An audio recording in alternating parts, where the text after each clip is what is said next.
let us just demonstrate using this example how we can actually calculate for our matrix E. As we said, if I am asking you for I12 and I21, then you can actually calculate matrix E because matrix E will contain all the small e's. Okay, so therefore you can now calculate matrix E as I, which is 1, 0, 0, 1, okay, minus Q, sorry, minus Q, which is 1/4, 1/4, 1/3, 1/3, and this whole thing, I minus Q, you get the inverse. Okay, so if you recall, our formula for E is I minus Q inverse. So this is it, no? I minus Q inverse.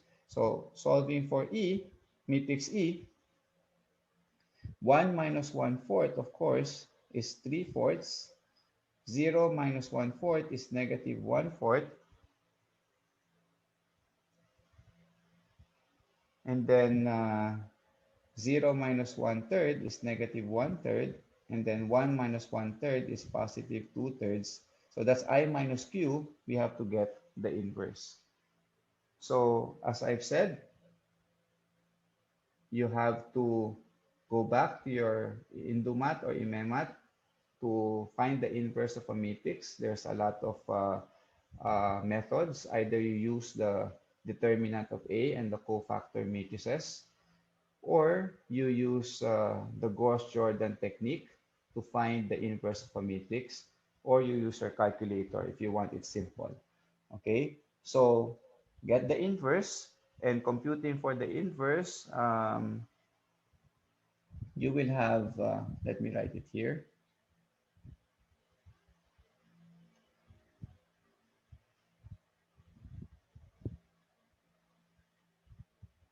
Okay, take note, as I've said, for matrix E, you are only concerned, the reason why it's a 2 by 2 matrix is because you are only concerned with the transient states, this one, the transient states. So it's just a 2 by 2 matrix. Okay, so you're just concerned with transient state 1, transient state 2, transient state 1, and transient state 2. So when you get the inverse, you will have 8 over 5, and then 3 over 5, and then if you're coming from, if your source transient state is transient state 2, you will have 4 over 5, and you will have 9 over 5. Okay, so let us interpret this matrix first. Okay, so 8 over 5.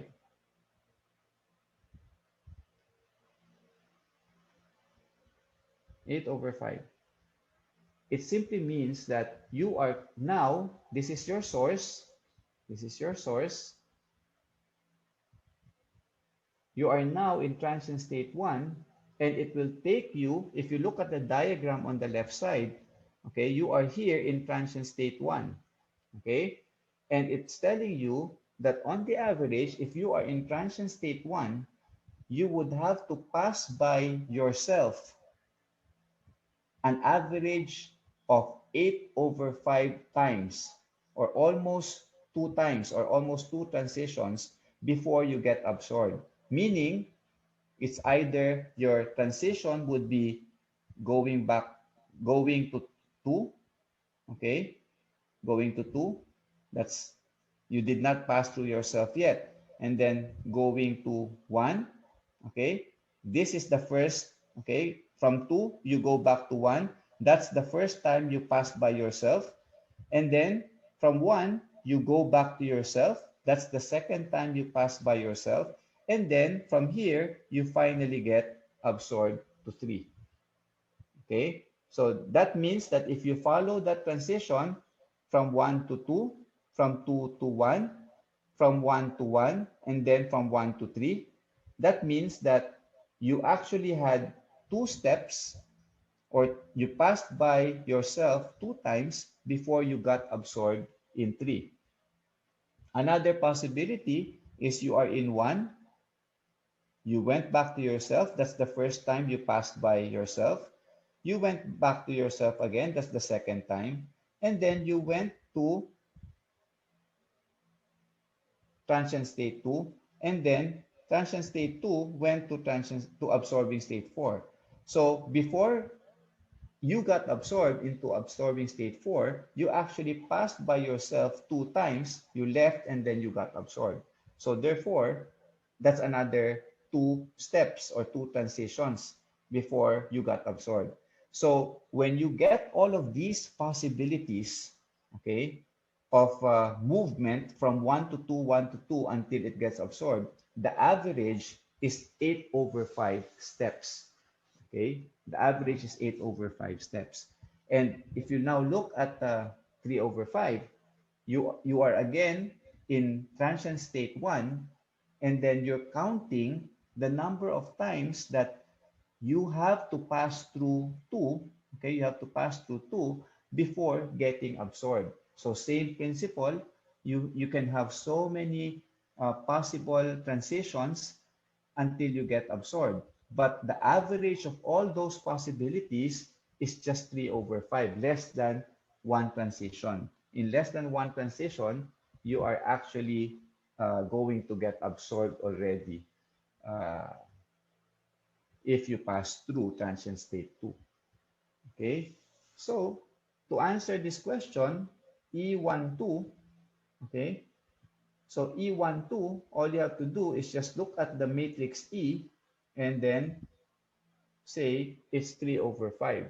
Again, this is average, no? Average number of transitions, okay?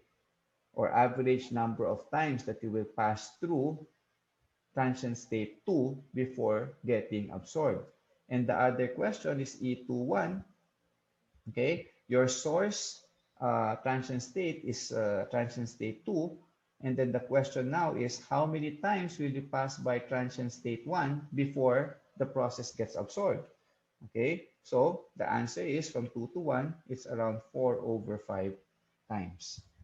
Okay, so if the question now is, for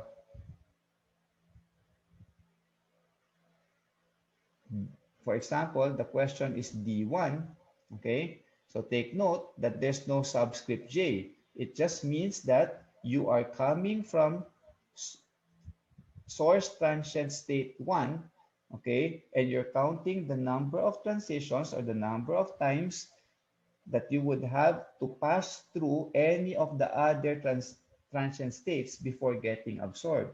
So if you have to solve for D1, then your focus is only source transient state 1.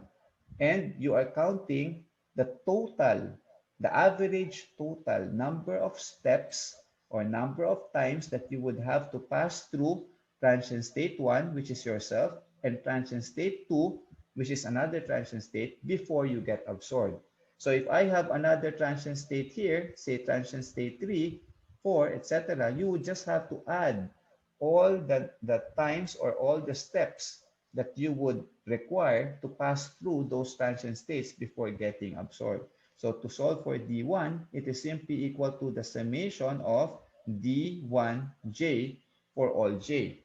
So since D1J is 8 over 5 plus 3 over 5, then that will give us 11 over 5, or a little more than 2 transitions. Meaning, if you're coming from transient state 1, okay, if you're coming from here, okay, from transient state 1, it means that on the average, around 2 and 1/5 steps or times before you get absorbed, okay, and you can pass through transient state 1 or transient state 2 before getting absorbed, okay. D2, on the other hand, will count the total number of transitions happening if you're coming from transient state 2. Okay, so coming from transient state 2, if you look here, okay, transient state 2, you can pass through yourself because you are a transient state, or you can pass through transient state 1 before getting absorbed. So all you have to do is count all the steps or all the transitions where you pass through yourself and where you pass through state one. So this is it. These are all the steps or transitions where on the average you will pass through transition state 1, and these are all the steps on the average that you will pass through yourself, transition state 2, before getting absorbed. So all you have to do is to get the summation of D coming from 2 to all the other transition states J. So therefore, you have 4 over 5 plus 9 over 5. That would give you 13 over 5. It's the number of times that you actually pass through all the other transition states before getting absorbed. Okay, so that's it, no? So again, the calculation is really easy. For an absorbing Markov change, arrange it into the four submatrices, QR, and then O, and then I.